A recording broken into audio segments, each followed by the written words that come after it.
मैं Jagdish Tiwari the don Express में आपका स्वागत है। आशा है आप सब सुखी व स्वस्थ होंगे।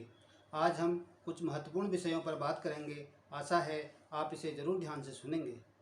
महाराष्ट्र के औरंगाबाद से एक दिल दहला देने वाली खबर सामने आई है। औरंगाबाद में एक मालगाड़ी ने आज सुबह करीब 5:15 बजे के करीब प्रवासी मजदूरों को रौंद दिया।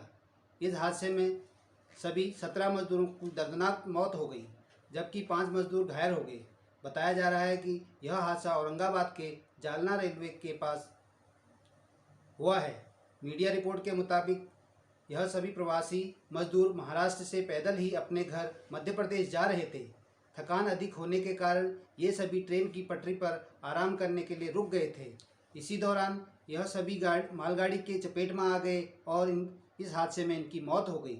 घटना की जानकारी मिलने के बाद स्थानीय प्रशासन और रेलवे के अधिकारी मौके पर पहुंच गए। औरंगाबाद के एसपी मोक्षदा पाटिल ने बताया कि आज सुबह तड़के करीब 5:15 दुर्भाग्यवश कुछ लोगों के ऊपर एक मालगाड़ी गुजर गई, जिनमें 17 मजदूरों की मौत हो गई। हम मामले को देख रहे हैं, आगे की जांच जारी है। जो आदमी बचा है उसने बताया कि ये लोग जालना से निकले थे और भुसावल जाना चाहते थे, जहां से वो ट्रेन पकड़ना चाहते थे। ये पैदल जा रहे थे। पटरी पर वो आराम करने के लिए लेटे थे। उनको नींद आ गई और ये हादसा हो गया। वहीं महाराष्ट्र के मुख्यमंत्री उद्धव ठाकरे ने करमठ औरंगाबाद ट्रेन हादसे में मृतकों के परिवार को 5 लाख रुपए की अनुग्रह राशि देने की घोषणा की है। वहीं रेल मंत्रालय ने कहा कि आज सुबह ट्रैक पर कुछ मजदूरों को देखने के बाद मालगाड़ी के लोको पायलट ने ट्रेन को रोकने की कोशिश की, लेकिन परभड़ी मनमाड सेक्शन के बदनपुर और करमाड स्टेशनों के बीच उन्हें टक्कर लग गई।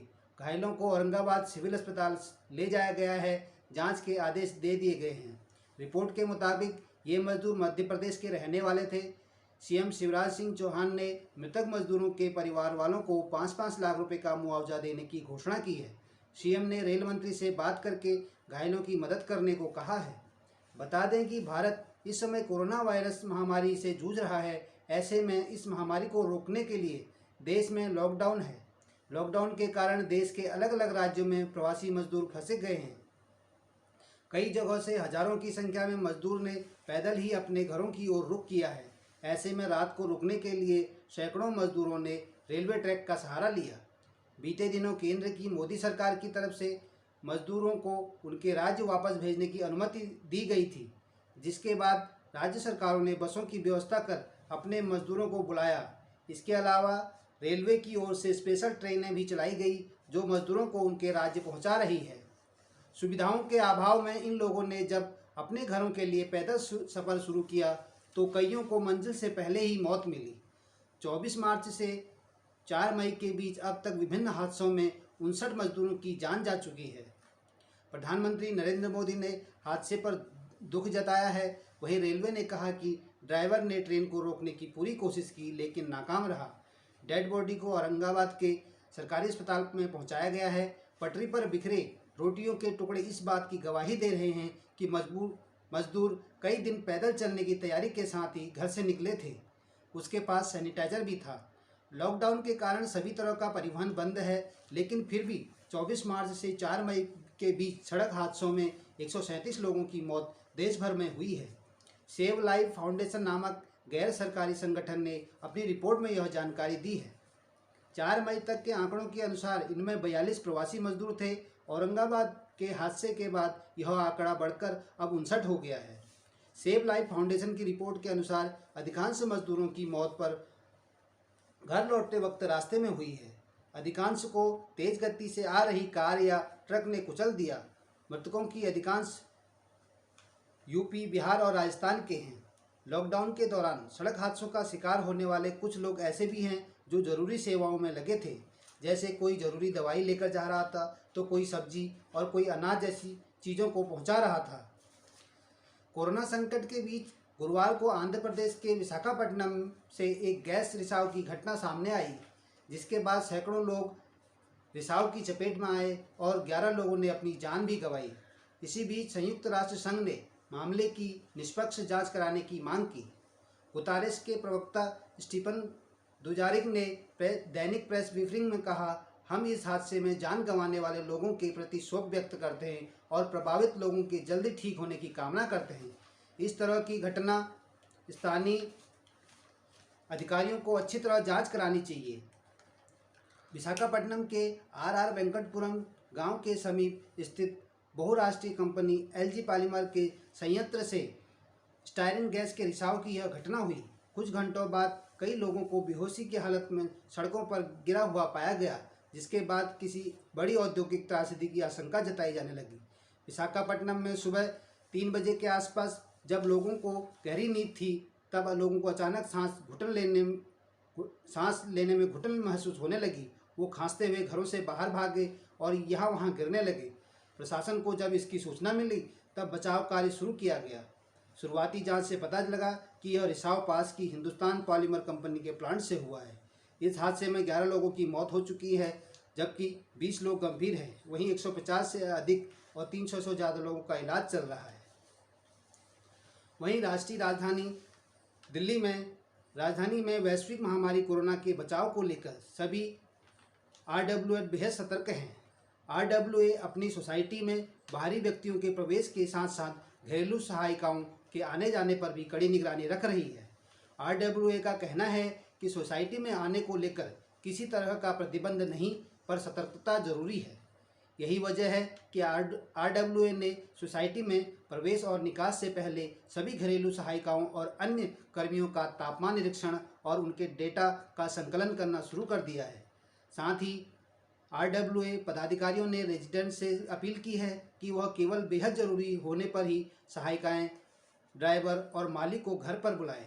RWA अधिकारियों का कहना है कि कोरोना संक्रमण का खतरा अभी कम नहीं हुआ है।